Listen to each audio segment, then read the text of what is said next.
Pasca itu kurang seru. Sebuah pernyataan tajam sekaligus reflektif dari Eporus HKBP, Pendeta Dr. Victor Tinambunan. Di saat logika dunia mendambakan pembalasan, Kristus justru hadir membawa pengampunan. Di tengah kecamuk ketegangan global saat ini, seperti apa seruan damai Pasca yang disuarakan oleh pimpinan gereja dan menteri agama ini? Saksikan liputan selengkapnya.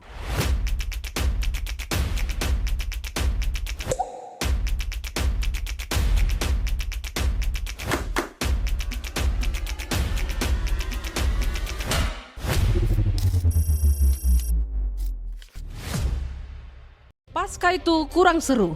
Kalimat yang menghentak ini menjadi tagline pembuka dari Eporus HKBP, Pendeta Dr. Victor Tinambunan dalam memaknai kebangkitan Kristus di ibadah Pasca IT Del dan SMA Unggul Del.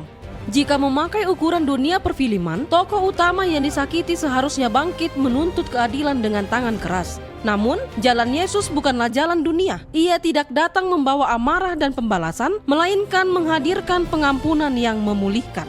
Pesan bahwa kuasa kebangkitan bukan untuk menghancurkan, melainkan untuk memperdamaikan, kembali ditegaskan Eporus saat hadir sebagai narasumber di program Indonesia Menyapa Pagi Pro 3 RRI Jakarta pada 4 April 2026. Di tengah dunia yang diwarnai ketegangan dan krisis antar negara, beliau mengingatkan bahwa Pasca membawa pesan kemanusiaan yang sangat kuat. Menyoroti dinamika konflik global saat ini, Eporus menggarisbawahi bahwa tidak ada pihak yang benar-benar menang dalam sebuah peperangan, karena semua sisi pasti menanggung kerugian besar dan korban jiwa. Oleh karena itu, Pasca menjadi momentum bagi umat Kristen untuk menolak jalan kekerasan, bersikap anti perang, dan berdiri teguh berpihak pada kemanusiaan serta kesejahteraan bersama. Sikap tegas menolak peperangan ini selaras dengan surat pastoral yang dikeluarkan Eporus pada awal Maret lalu menyikapi eskalasi konflik antar Israel, Amerika Serikat, dan Iran. Dalam suratnya, Eporus mengimbau jemaat untuk menahan diri dari reaksi emosional dan tidak menyebarkan hoaks yang memecah belah. Beliau juga mengingatkan dampak perang terhadap ekonomi global sehingga umat diminta mengelola keuangan dengan arif dan memperkuat solidaritas. Eporus menekankan, meski kita tidak punya kuasa menghentikan perang, kita memiliki pilihan untuk tidak menyulut kebencian dan tetap menjadi pembawa damai. Seruan perdamaian ini senada dengan pesan yang ditekankan oleh Menteri Agama Republik Indonesia Nasaruddin Umar dalam ucapan Selamat Pasca 2026 yang mengajak seluruh umat Kristiani untuk tidak hanya larut dalam perayaan keagamaan tetapi juga mendoakan bangsa dan negara. Semangat Pasca diharapkan menjadi landasan untuk terus merawat kebersamaan, harmoni sosial, dan menciptakan Indonesia yang sejuk, tentram, serta damai di tengah keberagaman. Shalom pemirsa, senang sekali bisa kembali menyapa Anda. Saya Anita Sianturi. Dan saya Finance Sihombing, selamat datang di Surat Parsauran Immanuel versi digital edisi ke-14.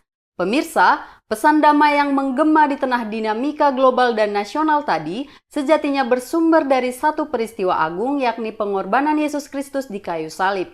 Ia adalah wujud kasih Allah yang tak terhingga sekaligus sumber perdamaian sejati bagi umat manusia. Pesan mendalam inilah yang ditekankan oleh Eporus HKBP Pendeta Dr. Victor Tinambunan saat memimpin ibadah Jumat Agung di HKBP Tarutung Kota. Dalam ibadah di gereja yang merupakan gereja terdekat kedua dari kantor pusat HKBP tersebut, Eporus mengutip Yohanes 3 ayat 16 untuk menegaskan besarnya kasih Allah kepada dunia. Rangkaian ibadah ini kemudian disempurnakan dengan kekusyukan sakramen perjamuan kudus. Menariknya, momen spiritual ini juga diwarnai apresiasi khusus dari Eporus HKBP. Beliau memuji komitmen Parhalado HKBP Tarutung Kota yang mempraktikkan secara nyata aturan gereja tanpa asap rokok di ruang konsistori. Sebuah komitmen yang dibuktikan lewat tindakan, bukan sekedar menjadikannya slogan pajangan. Keteladanan dan kerendahan hati juga ditunjukkan Eporus HKBP pada hari yang sama. Saat mengikuti ibadah Parpunguan Nahohom di HKBP Piaraja, beliau memilih untuk duduk sejajar dengan jemaat, bukan tampil sebagai pemimpin ibadah. Namun pemirsa, perayaan kemenangan Paskah dan keteladanan para pimpinan kita bukanlah sebuah titik akhir, melainkan titik awal panggilan iman kita. Pertanyaannya, bagaimana damai Paskah itu kita wujudkan secara konkret hari ini? Panggilan pertama adalah mewujudkan perdamaian ekologis. Kebangkitan Kristus tidak hanya menebus manusia, tetapi memulihkan ciptaan. Jika perang merusak bumi, Pasca memanggil kita merawatnya melalui dukungan nyata gereja terhadap pelestarian lingkungan dan inisiatif alam. Langkah kedua adalah menciptakan perdamaian di ruang digital. Surat Pastoral Eporus secara tegas mengingatkan kita untuk menolak penyebaran hoaks dan ujaran kebencian. Disinilah peran keluarga sebagai Ecclesia Domestica atau gereja kecil menjadi sangat krusial, yakni mendidik generasi muda agar tidak terprovokasi dan justru menggunakan gawai untuk menyebarkan narasi kasih. Dan yang ketiga, damai harus diwujudkan melalui solidaritas sosial. Damai sejati berarti hadirnya kesejahteraan bagi sesama. Di tengah himpitan ekonomi dunia dan musibah, gereja terus hadir mewujudkan Paskah melalui aksi diakonia, menyalurkan bantuan dan merangkul mereka yang menderita. Pada akhirnya, Paskah memanggil kita untuk bergerak, semakin mencintai kehidupan, merawat alam ciptaan, dan menjadi pembawa damai sejati di tengah keluarga, masyarakat, dan bangsa.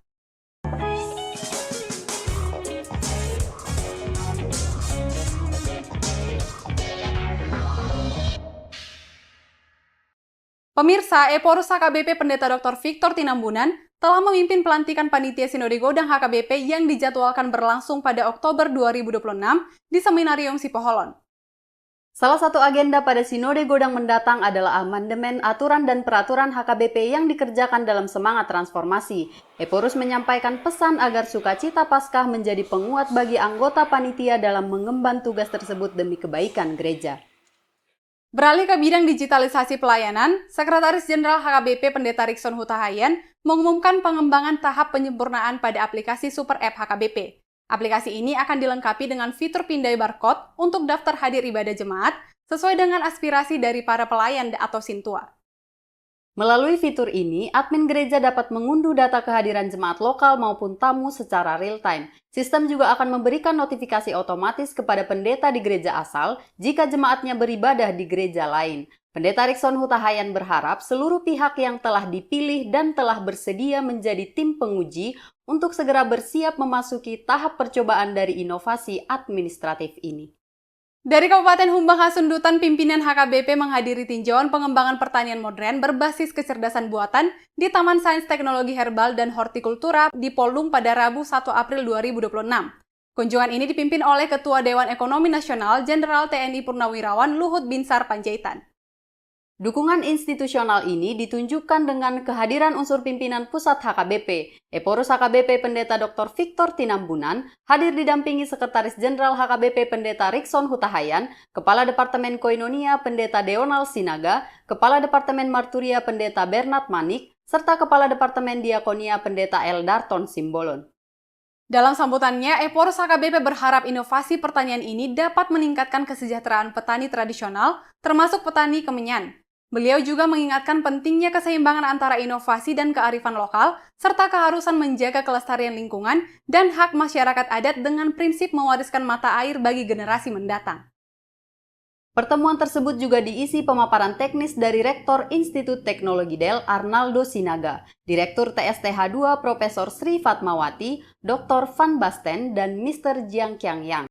Acara yang ditutup dengan doa oleh Eporus HKBP ini turut dihadiri Nyonya Panjaitan Ibu Devi Borusi Matupang, Wakil Menteri Kehutanan Rohmat Marzuki, Wakil Menteri ATR BPN Osi Dermawan, Wakil Gubernur Sumatera Utara Haji Surya, Letjen TNI Purnawirawan Hinsa Siburian, serta 200 tamu undangan.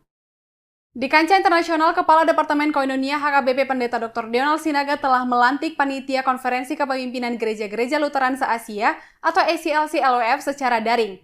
Pelantikan yang dilanjutkan dengan rapat perdana ini merupakan persiapan HKBP sebagai tuan rumah konferensi yang akan digelar pada 10 hingga 15 September 2026 di Jakarta.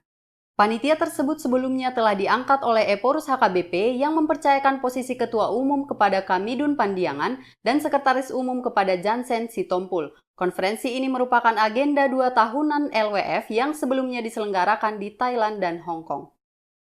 Selanjutnya, Kepala Departemen Diakonia HKBP Pendeta Eldarton Simbolon melayani sebagai pelayan firman dalam kebaktian Paskah 2 di HKBP Rianiate, Distrik 7 Samosir pada 6 April 2026. Ibadah yang dihadiri sekitar 600 jemaat dari 8 gereja terdekat ini dipandu oleh Pendeta HKBP Resort Rianiate, Pendeta Junita Nainggolan, selaku liturgis. Acara ini diisi dengan pembekalan tentang tahun transformasi HKBP, layanan pemeriksaan kesehatan dari tim kesehatan HKBP, serta pembagian beras. Puji-pujian juga dinaikkan oleh paduan suara Panti Asuhan Elim Pematang Siantar, rombongan Panti Karya Hepata, anak-anak House of Love, serta tim musik HKBP Simanungkalit dan Sipoholon. Kebersamaan ini juga diwarnai dengan makan siang bersama dan penyerahan donasi dari keluarga Benjamin Naibaho dan Debbie Boru Huta Barat asal Jakarta yang menyumbangkan 450 sak beras kemasan 5 kg beserta makan siang bagi seluruh jemaat yang hadir. Pemirsa, sekarang saatnya kuis trivia. Pertanyaannya adalah, bagaimana pandangan atau refleksi pribadi Anda terhadap kalimat Paskah itu tidak seru? Karena jalan Kristus adalah jalan pengampunan, bukan pembalasan. Jawaban terbaik akan kami umumkan di edisi berikutnya. Demikianlah perjumpaan kita hari ini. Semoga seluruh liputan dan informasi yang kami sampaikan dapat menambah wawasan kita serta menguatkan iman kita. Saya Anita Sianturi. Dan saya Finance Sihombing. Sampai jumpa di episode selanjutnya. Tuhan memberkati. Horas.